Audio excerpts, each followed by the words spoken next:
ಪ್ರಯಾಗ್ರಾಜ್ನ ಮಹಾಕುಂಭ ಮೇಳದಲ್ಲಿ ರಾಜ್ಯದ 4 ದುರಂತ ಅಂತ್ಯ ಕಂಡಿದ್ದಾರೆ. ದೆಹಲಿಯಲ್ಲೇ 4 ಮರಣೋತ್ತರ ಪರೀಕ್ಷೆ ನಡೆಯಲಿದೆ. ಇದೀಗ ಬರ್ತಾ ಇರುವಂತಹ ಅಪ್ಡೇಟ್ ಇದು. ನಿನ್ನೆ ನಡೆದಂತಹ ಕಾಲ್ತುಳಿತದಲ್ಲಿ ಒಟ್ಟು ಬಲಿಯಾದಂಥವರು 30 ಜನ, ಅದರಲ್ಲಿ 4 ಕನ್ನಡಿಗರಿದ್ದಾರೆ.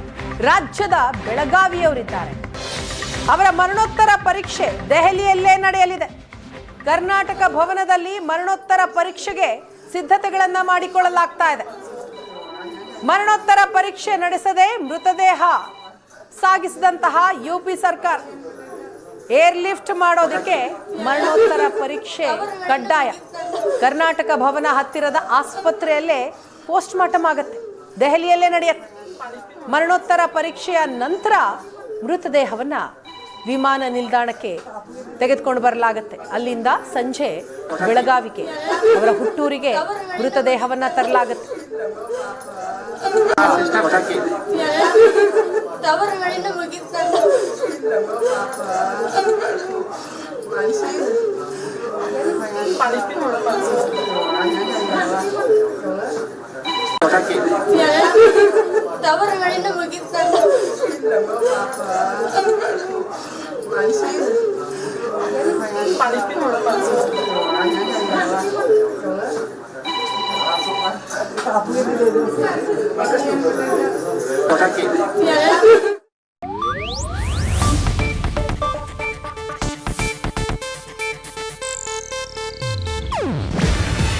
ಇದು ಏಷ್ಯಾನೆಟ್ ನ್ಯೂಸ್ ನೆಟ್ವರ್ಕ್ ಪ್ರಸ್ತುತಿ. ನೀವು ನೋಡ್ತಿದ್ದೀರಾ ಏಷ್ಯಾನೆಟ್ ಸುವರ್ಣ ನ್ಯೂಸ್.